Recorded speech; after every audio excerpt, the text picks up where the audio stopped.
Greetings, my name is Monty Martin. And I'm Kelly McLaughlin. And we are the Dungeon Dudes. Welcome to our channel where today we are building our very first characters for Pathfinder 2nd Edition. We've been playing a little bit of Pathfinder when we can squeeze it into our schedules, and we've been having a lot of fun learning the system. Today we are going to be graduating from using our pre-generated characters and moving on to creating our own.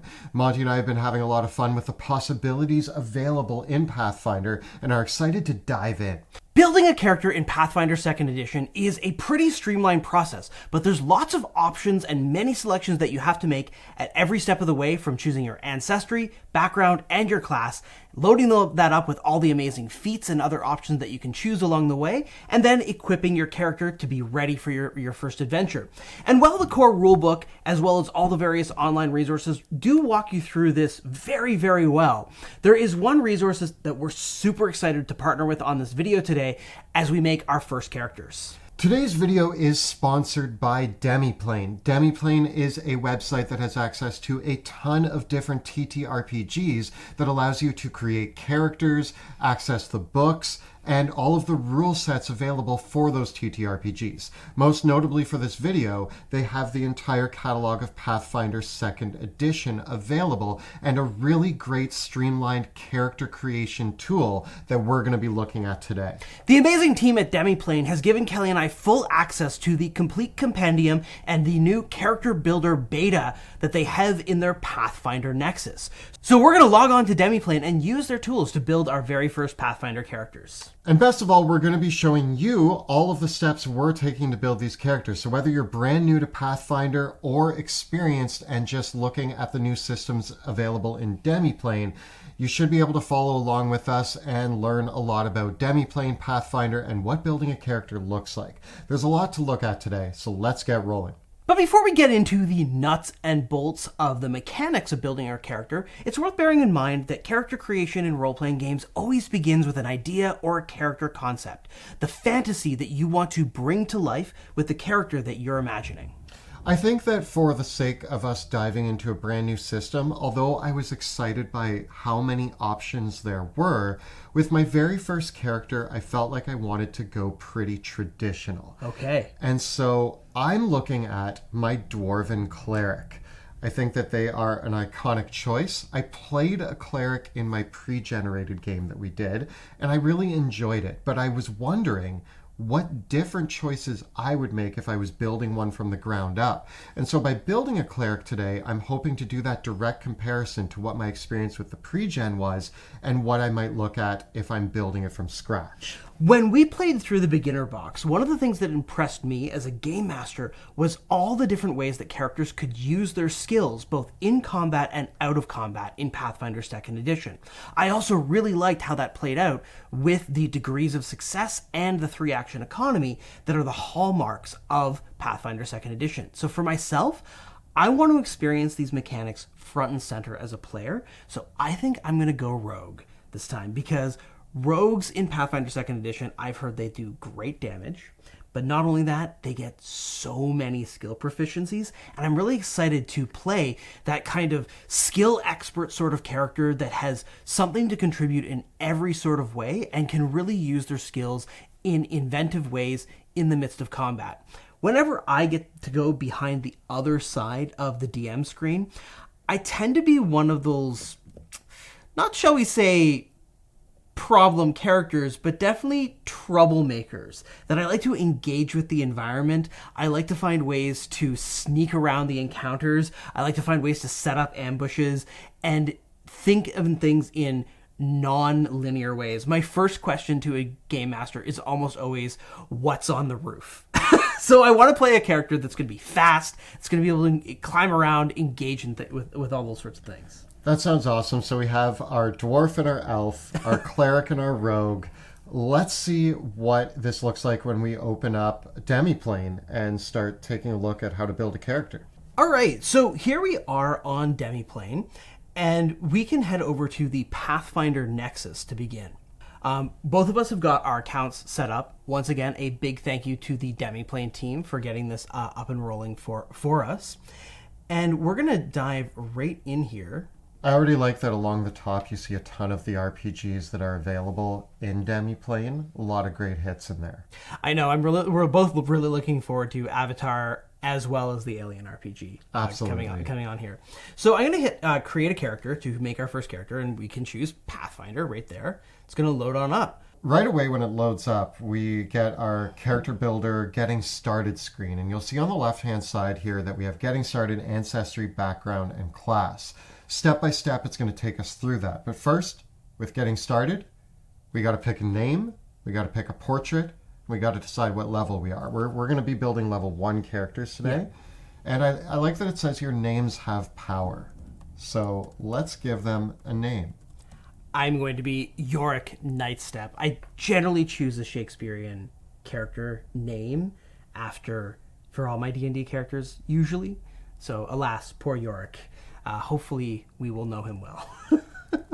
My character's name is going to be Balgrim Scarhammer.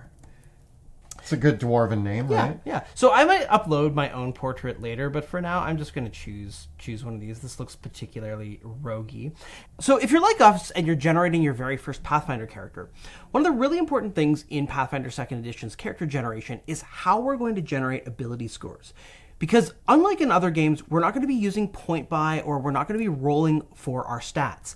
Instead, in Pathfinder 2nd Edition, all of our ability scores start at 10, and you can actually see that right up on top, right here in this screen. And as we go through each step of the process, choosing our ancestry, our background, and our class, we're going to gain ability boosts that we apply to these ability scores.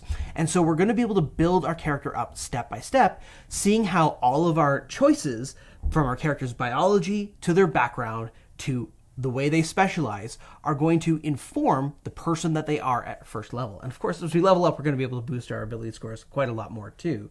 But this is a big part of the process, and one of the things I really like about Pathfinder 2nd Edition. I'm going to go with this portrait. It's the only dwarven-looking fellow that I see here, but I'm going to go with that. Now, for those of you who are Pathfinder veterans, you might also want to take note of the preferences and rules option here, because there's a couple of variant rules that are very popular in Pathfinder, including the free archetype variant, the ancestry paragon, as well as the proficiency without level variant rules. And they can all be enabled here if you are using these for your characters in your campaigns. You'll want to talk to your game master, of course, before you click on any of these, before you commit to any of these options. Of course, it's always a good idea once you're making your character to talk to your DM first anyways. But all of these variants are here that you can start using right away. But we're not using any of these right now, so I'm just going to click Begin as well. When you hit Begin, it automatically takes you to your Ancestry page. So we're already on step 2 of the process.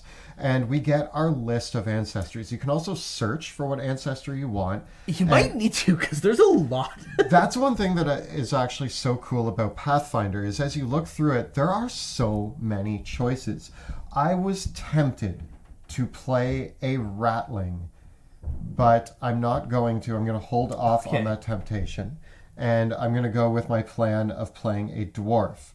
Now, when I click on dwarf, on the right-hand side of the screen, it automatically tells me all of the information that is relevant for choosing a dwarf.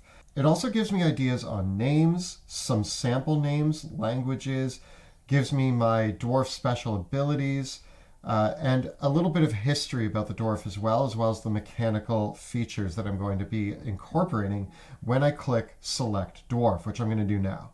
When you choose your ancestry in Pathfinder 2nd Edition, two of the most important attributes that it's also going to decide for you that are worth checking out when you're choosing are the number of hit points your ancestry gives you, as well as the speed that your ancestry gives you. And this is the big difference between both Kelly and I right now, is that as an elf, I get 6 extra hit points, but a speed of 30 feet. As a dwarf, I'm going to get 8 extra hit points, but I'm only going to have a speed of 20 feet. So dwarves are good at long distances, but they're natural sprinters? I don't know. Gimli has a line in the movies about that, but they're not very quick, but they have good endurance. Your choice of ancestry may also confer with you a different mode of perception, such as low light vision or dark vision. There could also be other features that your ancestry gives you as well. Once we select our Ancestry, though, it's also going to give us a couple different choices that we need to make here. Our Heritage, our Ancestry feat, as well as our Ability Boost options. Let's start with the Ability Boost, because this is also where a variant rule comes into play. So if I click on Ability Boost, it's automatically going to give me the option of my default or my 2 boosts. The default is going to tell us what the standard dwarf option looks like on my screen, which would be Constitution and Wisdom, as well as a penalty to Charisma. I could switch that around if I wanted to. Since I am playing a wisdom-based spellcasting character, I actually think I'm going to go with the default. But had I been playing a fighter dwarf, I may have wanted to switch out wisdom for strength. On the other hand, all characters in Pathfinder can also just opt to take 2 ability boosts instead of having to have the fixed choices from their Ancestry, which often come with an ability flaw of some kind. So for myself, I'm just going to go with those 2 boosts because I actually don't want to take a flaw to my Constitution. So I'm going to go ahead and pick Dexterity and Charisma for my ability boosts. Now also, once I've chosen which ability scores I'm going to add the boost to, or whether I'm going with the default option, it immediately pops up with another option underneath that says Ability Boosts. So I can actually choose a 3rd ability boost. For this character, I have Constitution, I have Wisdom, I'm going to pick Strength. In addition, we've got 2 other choices to make just for our Ancestry. We've got to choose our Heritage and our Ancestry feat. For my elf character, there's a lot of options. I can be an Ancient Elf, an Arctic Elf, a Desert Elf, a Whisper, Woodland.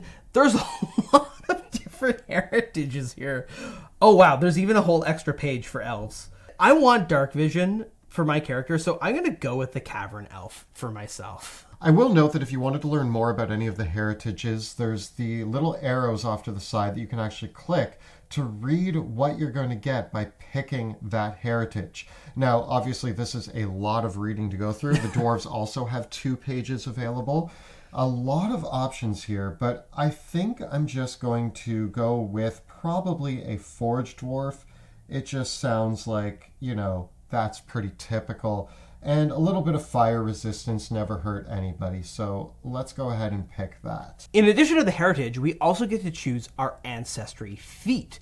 Now, as characters in Pathfinder gain levels, you'll be able to choose more and more of these Ancestry feats. So if you see more than one option you really like here, you don't have to feel like you're missing out, because when you gain more levels, you might be able to come back to that choice and make another one. But as you level up, there'll be more options available to you as well. In this case, I've already browsed through the options, and I think I'm going to go with Nimble Elf for myself, which is going to increase my speed by another 5 feet, giving me a speed of 35 feet. I'm going to be super fast. For myself, I'm going to go with Unburdened Iron. That way I can wear the heaviest armor possible without being slowed down. I still will get slowed down a little bit, but usually heavy armor would give me a -10 penalty. With Unburdened Iron, I only get a -5, which now means that my speed is 15 and you're at 35. So I'm going to be You will not be able to chase me behind. I'll see you tomorrow sort of thing. But now we've chosen all of our Ancestry options. This includes our Heritage, our feats, and our ability boost options. From there, we can now move on to our background. Once again, there are 4 pages of background options. I think there might be even more than that. There's a lot in Pathfinder 2nd edition to choose from for backgrounds. Your background reflects what your character did before they became an adventurer. It's really worth taking your time and having a look through all these different options and see if you get inspiration from any of them for what your character concept might be. Now, I'm going to make things simple for my dwarf cleric, and I'm going to go with Acolyte, also because it's on the first page, and I don't know if I can look through everything in here. But Acolyte seems to fit what I need, and when I click on it, it will automatically tell me on the right-hand side everything that I need to know about choosing Acolyte, and I can click Select Acolyte. I'm going to choose the criminal background, appropriately enough for a rogue. Now, your background is also going to give you a choice of different ability boosts training in a skill as well as a lore skill, and it's going to give you a skill feat that is associated with the training that you got from that background as well. So in my case, I have to get 2 ability boosts. One has to be dexterity or intelligence, but the other can be anything I want. And I get trained in stealth, underworld lore, and I get the experienced smuggler skill feat. With Acolyte, I automatically get trained in the religion and scribing lore skill, and I also gain the student of canon skill feat. I have to choose at least intelligence or wisdom to boost, and then my second one will be whatever I want. So obviously I'm going to take wisdom as my first choice, and then for my second choice, I think I'm going to bump constitution again. For my ability boost, I'm definitely going to choose dexterity because that's going to be my most important attribute as a rogue. And for my second ability boost, I'm going to boost my strength because surprisingly, what I'm thinking in mind for my rogue, I'm going to want to have a decent strength score in addition to a good dexterity score. Now that we've selected that, we can click on class, which is again going to bring up the long list of options available. We've already talked about what we're going to pick. I'm going to be a cleric, Monty's going to be a rogue. So let's click on those. And again, it'll tell you all the information about what you will gain by choosing your class, your key ability, what hit points you're going to be adding, initial proficiencies, your attacks, defenses, spells, skills, class options, as well as a lot of other information about the class. So I'm going to select cleric. Every class in Pathfinder 2nd Edition is going to have a couple different choices to make at first level. In the case of my rogue, I'm going to have to choose my rogue's racket. And in the case of the cleric, I need to choose my deity, divine font, and doctrine. These choices are going to give you mechanical benefits, but also a couple different role-playing ideas as well. In my case, I'm going to choose for my rogue's racket, I'm going to go with the scoundrel because I like the idea of being a fast talker in addition to a great skill user. And so the benefits that I get from being a scoundrel are that I'm going to be able to feint more easily in battle and gain training in deception and diplomacy. For my deity, I'm going to choose Ingrado, who is the god of forge fire. They represent fate, fire, protection, and zeal. I'm automatically going to get the divine font of heal, and a divine ability for strength or constitution, divine skill of athletics, and I automatically get access to burning hands, blistering invective, and fireball. There's a few other features that it lists in here, but let's select that. It sounds appropriate for my dwarven character.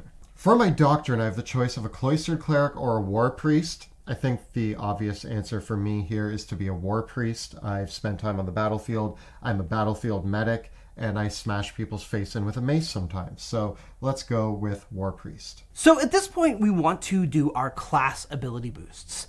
As the final set of ability boosts we're going to get in this process, we get to choose 4 ability boosts to apply to 4 different ability scores. And so for myself, I'm going to choose strength, dexterity, constitution, and charisma. You'll notice that if you want to start off with an 18 in your primary ability score, you will need to make sure that you chose that at every step of the way with both your ancestry, your background, your class, and this class boost. It's not a terrible thing if you don't start with an 18 in your primary ability score, but I find that that does set your character up for success if you do make sure that the key ability for your class is 18 in Pathfinder 2nd Edition. For myself, aiming for that 18 in wisdom, I'm going to choose wisdom. I'm also going to pick constitution, strength, and probably dexterity. I'll let my intelligence and charisma be my lowest stats. My dwarf doesn't need to be well read, and he is a pretty gruff guy. He's a rub some dirt in it sort of cleric. Don't worry, I'll handle all the talking. There we go. So now that we've done that, down near the bottom here is also skill training. You'll see that we also below that have options to level up, but we're staying at level 1. So let's click on skill training. And what we're going to get is a list of all of our skills. Now, from the choices we've made so far, we'll already be trained in a few skills. For my dwarf, I'm already trained in scribing lore, religion, and athletics. Now, I get to choose 3 more skills to be trained in. This is going to give me an additional bonus to those skills. I think for myself, I want to be trained in medicine, and I also want to be trained in occultism. I feel like it's important for my character to know that. And lastly, I'm going to pick crafting because my dwarf he likes to craft. You worship the forge god, so you should be able to craft something. No, he likes to like glue macaroni and like make little pictures. Yeah, so he's a he worships the forge god. So crafting, he's a forge, blacksmith, holy warrior. It's all there. For myself, as I was building my character, I already got training in deception, diplomacy, and stealth, but I get to choose 8 more skills to train up. So I'm going to go with athletics and acrobatics. I think I also would like intimidation, and I think that I want society, maybe, and I'm going to go with survival. Do I still have more choices? I do. I'm going to get crafting. You know occultism and religion. Yeah. Okay, so I have society already. You have medicine, so I don't need to worry about that. I'm going to go with Arcana and just be like, I guess my rogue knows something about magic. Oh, I should get Thievery. Don't want to forget that. Okay, so there we go. I almost forgot Thievery as a rogue. How embarrassing would that have been? So you were definitely the skill guy. Yes. I still have 2 more choices to make, too, for my character. Wow. I have to choose a skill feat. So this is a feat that builds on one of my skills. And one of the things that I really like in Pathfinder is I like that there's the demoralize action, which lets you frighten your enemies. And so one of the things that I've heard about this, though, that can be a challenge is that you have to be able to speak the same language to intimidate somebody, unless you take intimidating glare, which is what I'm going to do. So I'm just going to have an angry scowl that scares people into being intimidated. It always scares me. I don't get to make a lot more choices until we actually get onto the character sheet where I will have spell casting to choose, but I don't get all of these extra feats. I'm also going to choose Nimble Dodge for my rogue feat, which is going to give me a reaction to boost my AC. I'm going to be close to the front lines, and I only have 15 hit points. I have 21 hit points. I'm also going to be up on the front lines, and I will be using my medicine skills and spells to keep you alive. Okay, I like that plan. Now that I've made all of the choices, there's 2 options down at the bottom on the left here, which is to character sheet and save changes. First, let's click save changes just to make sure that we've got that. And then we're going to click to character sheet, which is going to load up our character sheet with everything that we've put in. But we're not finished building a character yet. For myself, I still need to pick my spells, and we both need to decide on the equipment that we're going to be using. Just as a quick aside, I love the layout for this character sheet. It's super friendly with your actions, equipment, spells, feats and features, and details in here. You can click on everything to see a description of all the things that you can do with your skills and how all those mechanics work as well. So I'm really, really liking this as a reference tool. And I think for us that we normally have like our iPads and laptops open even when we play in person. And so being able to just access all the rules, Pathfinder 2nd Edition is a pretty complex game, and there is a lot that you need to look up during play. So having everything here right at your fingertips looks great to me. I do enjoy the layout, and I do like how easy it is to kind of see what you're doing and where you're going. And the different options here across the middle of the screen for skills and actions, equipment, spells, feats and features, and details. Really handy and easy to navigate. So for myself, I do need to pick some spells. And when I clicked on spells, I get 5 options for cantrips and then 2 first level spells. That's a good amount of choice. So I think as a cleric, you're a prepared caster. So you actually could change things out when you prepare your spells every day, which is kind of nice. And then you do have your spell slots to fill up. Awesome. So that is something I'm familiar with, but for the sake of it, let's make a few choices. So I've got 2 attack cantrips, 3 utility cantrips, and I get to pick 2 spells.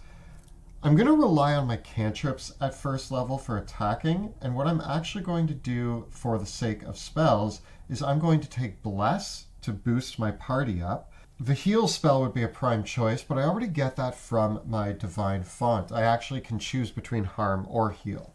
Because I'm going to be carrying a mace, that's my goal, mace and shield, Let's take magic weapons so that if I need to, I can imbue that mace with magical energy. So now, if I need to attack in hand-to-hand combat, I'm going to cast magic weapon. I can bless to bolster my party. I can use my attack cantrips if need be, or I also have my cantrips that can help out in other situations. Or you could buff up your rogue friend. Yeah, I could buff you up with bless. I could use guidance on you. Or I guess, can I make your weapon magical? Yeah. That might be more useful. Yes. Yeah, you want that. It actually gives you a whole extra damage die. So, yeah, giving that to my rogue might be beneficial, and then I can rely on my cantrips. So, well, Kelly got to have a lot of fun choosing all those extra spells. I just have to equip my character now. So, it's a pretty straightforward process here. Characters in Pathfinder 2nd Edition start off with 150 silver pieces or 15 gold pieces that you can use to go shopping for anything that you want of your basic equipment. So what I can do to add items in Demiplane is just click this Add Item button, and I can search through or filter what I'm looking for. Now, I find that a really handy reference to have here is actually on page 289 of the Pathfinder Core Rulebook, and that's the class kits. It's just a quick list of suggested equipment that you can start off with, and I'm pretty much just going to take what's here and add that to my character. So the most important thing I'm going to need is a weapon. So I'm going to use the filter to search for a rapier. So that's going to be 2 gold right off the bat. I'm going to add some leather armor. Another 2 gold. I better get some thieves' tools. I almost forgot to be trained in thievery, so there we go. 3 gold. Okay. Burning through it pretty quick. I'm going to get a generic adventurer's kit. There we go. And I think as well, I want to get a couple daggers. And I'm going to get a short bow. Cool. So that should give me everything I need for now. So adding this all up here, I did spend a fair amount. This is the beta for the character builder, so I couldn't quite figure out how to buy the items instead of just manually adding them. So I'm going to have to manually adjust my gold here. But room to grow. I feel like the equipment is probably the biggest thing that I'd like to see a couple improvements on in Demiplane. Just maybe the option to shop as part of character creation would be pretty nice. I also think it could use a few filters. I found that when I typed in shield, I had to scroll through a ton of magical shields in order to find the standard shield. It would be nice to just be able to separate those options. But I was able to find everything. I've equipped my character. I also manually removed the gold. I have 20 silver left, and I have given myself a chain shirt, a mace, a shield, and a religious symbol. Not bad, not bad. So now that I'm equipped, when I actually go over to the skills and actions section of my character sheet, I actually see that my attack bonuses and my damage bonuses for my dagger, using an unarmed strike with a fist, my rapier, my short bow are all factored in here. I even see that my intimidating glare is on here, my sneak attack is on here, my nimble dodge is here, and all the other basic actions that I can do are all here as a quick reference as well. So I really like that. It's all there with all my skills and everything that you can do with every skill. So at this point, our 2 characters are ready to dive into their first game of Pathfinder. We have all of our equipment, all of our spells and skills. Everything's ready to go. If we wanted to take a little bit more time to flesh out the role-playing for our character, we can also head over to the details pane, where you can fill things in like our alignment, our character's eye color, how tall they are, descriptions about their attitude and appearances. But we'll take some more time to fill that out later as we start imagining who this person is between now and when we play next. I think that building our first characters is a lot of fun. I love the options for how many choices there are as you're building your character with the heritage, the ancestry, the backgrounds, and the various classes. It seems like a very robust system, and it's made a lot easier by being able to use Demiplane to kind of smooth out the whole process. Yeah, you bet. There are so many choices. As you can see, at every step of the way with building our characters, we had a lot of options presented in front of us, and definitely having it laid out this way makes it a lot easier to sort through what you can pick and what you can't versus scrolling it through on another website or in the books themselves, it really reduces all that cross-referencing that I was feeling we had to do, especially like for a spellcaster with all the spell choices too, because you can just read what the spells do right there. Absolutely. I really did find this a much smoother process because I was reading through the book trying to build characters, and I'm really glad that we found an easy online tool to help out with that. I just find that makes the whole thing more fun because rather than having to confuse myself with flipping between pages, I just get to focus on what's exciting, which is the choices. Kelly and I play most of our tabletop games in person these days. We've switched off of using virtual tabletops so that we can play back in person with our groups. But we still really enjoy having a great digital tool to use to keep track of our characters and reference the rules in the middle of play. And what I really like about Demiplane is that it brings that accessibility and cross-device compatibility, because we used our laptops, but these load up just as easily on your tablet or even on your smartphone. The character builder, the character creation tools, and the Pathfinder Nexus is all available on the Demiplane website now. So head on over there, create an account, and dive into the TTRPGs that you love to play and start making some characters. If you're setting up your account on Demiplane, a free account does allow you to create up to 7 characters. And what's super cool about the way Demiplane is set up is that if you do buy the Pathfinder 2nd Edition digital books on Demiplane, you can link that with your Paizo account to get the PDF of that book from Paizo's website. And if you already did get the PDF from Paizo, they're going to give you a discount on the Demiplane books as well. There's lots of great bundles and ways to get yourself set up on the platform very, very inexpensively. And of course, there's content sharing as well. So as a game master, if you get the books, you can share the content with all your players as well. They can make their accounts, make their characters, and get totally set up like that. I think that this is a really helpful tool, and I'm very excited by it, especially as we dive into other systems that we're excited to play. Pathfinder has been a focus, but we are very interested in the Alien RPG as well as Avatar: The Last Airbender and several others, which are all available on Demiplane, and just help smooth out that whole process. And for game masters that are switching to Pathfinder, picking up Pathfinder, or have been running Pathfinder for a while, in addition to be able to give your players all the character building tools that they're going to need through Demiplane, the game rules resources in the compendium on Demiplane are really fantastic. You've got a really great way to sort through all the creatures and monsters in Pathfinder 2nd Edition, searching them through by their creature types or the various filters based on the source books that they're in, and even the artwork from the adventures is included in the compendium as well. So I really love this resource. It's made me, as I experiment with building my first Pathfinder adventures and choosing monsters for those encounters, it's made it really, really easy to see what the monsters are and to find the ones that fit the theme that I have in mind. So if you've tried out Demiplane, or if you've been playing Pathfinder, tell us about the first character that you made in the comments below. I'd love to hear what choices I made that were awesome and what choices I probably could have made better. I'm sure there's a lot. Again, it's our first characters, but tell us how your characters went in the comments below. A very big thank you to the team at Demiplane for sponsoring this video and providing Kelly and I with all the tools and resources that we needed in the Demiplane Pathfinder Nexus to build our characters and access all the rules resources. If you want to set up your own account on Demiplane, you can head over to pathfindernexus.com, where you can get on the portal, set up your account, and start using the platform right away. The videos that we create on our channel are made possible thanks to the incredible generosity of our Patreon supporters. If you enjoy the work that we do here on YouTube, please consider becoming a patron of the channel by following the links in the description below. And if you want to see us playing TTRPGs, you can check out our live play in the world of Drakkenheim, which airs Tuesday evenings on Twitch. You can find all the previous episodes right up over here. And we've got plenty more content covering our experiences with a Pathfinder beginner box. You can check out those videos right up over here. Please subscribe to our channel, like this video, and ring that bell so that you never miss an episode. Thanks so much for watching, and we'll see you next time in the dungeon.